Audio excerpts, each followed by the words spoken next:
ഫെബ്രുവരി 18 തിരുസഭ മാതാവ് പോർച്ചുഗലിലെ വിശുദ്ധ തെയോത്തോണിയസിൻ്റെ തിരുനാൾ ആഘോഷിക്കുന്നു. പോർച്ചുഗലിലെ ഗാൻഫെയ് എന്ന സ്ഥലത്ത് AD 1082 തെയോത്തോണിയസിൻ്റെ ജനനം. വിശുദ്ധ കുരിശിൻ്റെ സന്യാസ സഭയുടെ canons regular of the holy cross സഭയുടെ സഹസ്ഥാപകനാണ്. അദ്ദേഹം തന്നെയാണ് വിശുദ്ധ കുരിശിൻ്റെ സന്യാസ സഭയുടെയും പോർച്ചുഗലിൻ്റെയും ആദ്യത്തെ വിശുദ്ധൻ.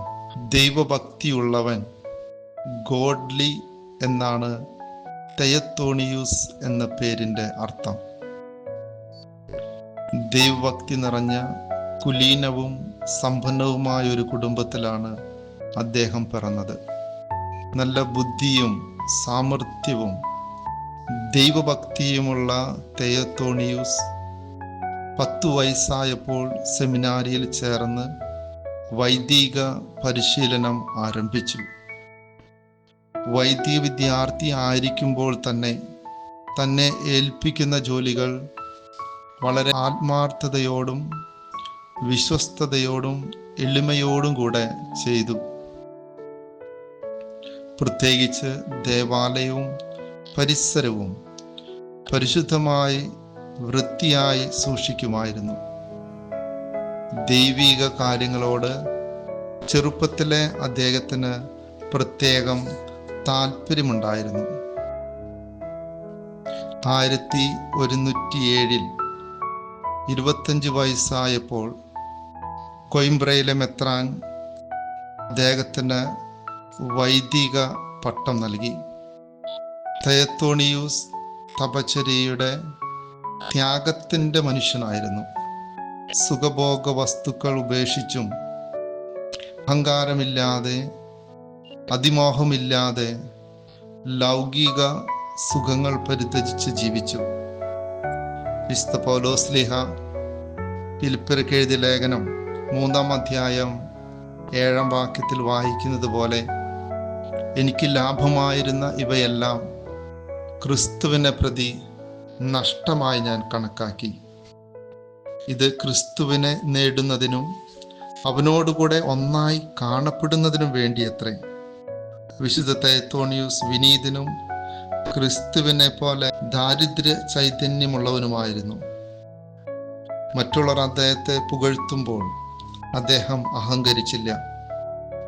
സമ്പത്തും ദാരിദ്ര്യവും അദ്ദേഹത്തിന് ഒരുപോലെയായിരുന്നു. അദ്ദേഹത്തിൻ്റെ ദരിദ്രരോടുള്ള ഔദാര്യവും ധാർമ്മിക നൈർമല്യവും എല്ലാവരെയും ആകർഷിച്ചിരുന്നു. അദ്ദേഹത്തെ പോർച്ചുഗലിലെ വിസയുടെ കത്തീഡ്രൽ പള്ളിയുടെ പ്രിയോറായി തിരഞ്ഞെടുത്തപ്പോൾ അദ്ദേഹത്തിൻ്റെ മറുപടി ഇപ്രകാരമായിരുന്നു: ഞാൻ കേവലം ഉപകാരമില്ലാത്ത ദാസനാണ്, അപൂർണതകളും പാപങ്ങളും നിറഞ്ഞവൻ. സ്ഥാനമാനങ്ങളോട് ശുശ്രൂഷ ദാസ മനോഭാവമാണ് അദ്ദേഹം പ്രകടിപ്പിച്ചിരുന്നത്. വിശുദ്ധ മത്തായി ശ്ലീഹായുടെ സുവിശേഷം 20-ാം അധ്യായം 27-ാം വാക്യം, നിങ്ങളിൽ വലിയവനാകാൻ ആഗ്രഹിക്കുന്നവൻ എല്ലാവരുടെയും ശുശ്രൂഷകനും നിങ്ങളിൽ ഒന്നാമനാവാൻ ആഗ്രഹിക്കുന്നവൻ നിങ്ങളുടെ ദാസനുമായിരിക്കണം. ലിറ്റർജി അദ്ദേഹത്തിൻ്റെ കാലത്ത് യോഗ്യതയോടെ ആഘോഷിക്കപ്പെടുന്നതിന് പ്രത്യേകമായിട്ട് ശ്രദ്ധ പുലർത്തി പോന്നു. വിശുദ്ധ സ്ഥലങ്ങൾ നവീകരിച്ചു. ദരിദ്രരെ സഹായിക്കുന്നതിൽ താല്പര്യം കാണിച്ചു. പ്രസംഗിക്കുന്ന കാര്യങ്ങൾ ജീവിതത്തിൽ പ്രാവർത്തികമാക്കാൻ ശ്രമിച്ചിരുന്നു. പോർച്ചുഗലിലെ വിസയിലെ മെത്രാനായി തിരഞ്ഞെടുക്കപ്പെട്ടപ്പോൾ സന്തോഷത്തോടെ അത് നിരസിക്കുകയാണ് അദ്ദേഹം ചെയ്തത്. അദ്ദേഹം പറഞ്ഞു, ധ്യാനാത്മക ജീവിതത്തോടാണ് കൂടുതൽ താല്പര്യം. മെത്രാൻ സ്ഥാനം എന്നെ കൂടുതൽ ഭാരപ്പെടുത്തും. ദരിദ്രനും അറിയപ്പെടാത്തവനുമായ യേശുവിൻ്റെ മാതൃക പിൻചെല്ലാൻ കൂടുതൽ തീവ്രതയോടെ പരിശ്രമിച്ചു. ഒരു സാധാരണ പുരോഹിതനാകുവാനായിരുന്നു അദ്ദേഹത്തിൻ്റെ ആഗ്രഹം. ദൈവമാതാവിൻ്റെ വലിയ ഭക്തനായിരുന്നു തെയോത്തോണിയൂസ്. ഓരോ ശനിയാഴ്ചയും അദ്ദേഹം ദൈവമാതാവിൻ്റെ സ്തുതിക്കായി കുർബാന അർപ്പിച്ചിരുന്നു. ശുദ്ധീകരണ ആത്മാക്കളോടുള്ള സ്നേഹം ഓരോ വെള്ളിയാഴ്ചയിലും ശുദ്ധീകരണ ആത്മാക്കൾക്ക് വേണ്ടി അദ്ദേഹം ദിവ്യബലി അർപ്പിച്ചു.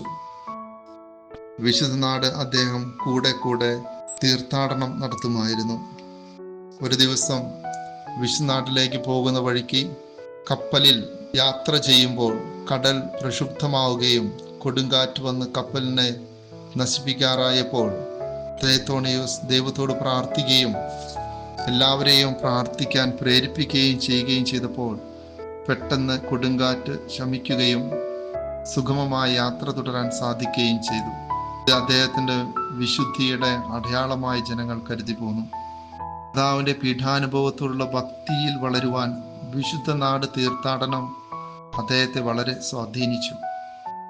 അദ്ദേഹം ജെറുസലേമിലായിരുന്ന കാലത്ത് വിശുദ്ധ കല്ലറയുടെ കാനൻസ് റെഗുലർ എന്ന സന്യാസ സമൂഹത്തിന്റെ കൂടെയാണ് താമസിച്ചത്.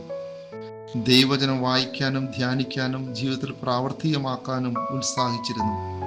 ദിവസവും 150 സങ്കീർത്തനങ്ങൾ മുഴുവനും ചൊല്ലിയിരുന്നു. 50 സങ്കീർത്തനങ്ങൾ പാവപ്പെട്ട ആത്മാക്കൾക്ക് വേണ്ടിയും 50 എണ്ണം പാപികളുടെ മാനസാന്തരത്തിനു വേണ്ടിയും 50 എണ്ണം സഭാധികാരികൾ രാജാക്കന്മാർക്ക് വേണ്ടിയുമായിരുന്നു.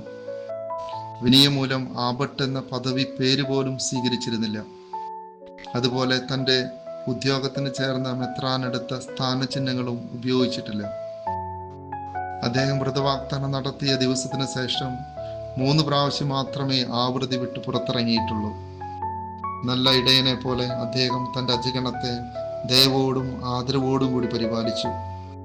മിതത്തോടെ, പൈതൃക വാത്സല്യത്തോടെ, ശരിയായ വിധി നിർണയത്തോടെ അദ്ദേഹം തെറ്റുകൾ തിരുത്തി.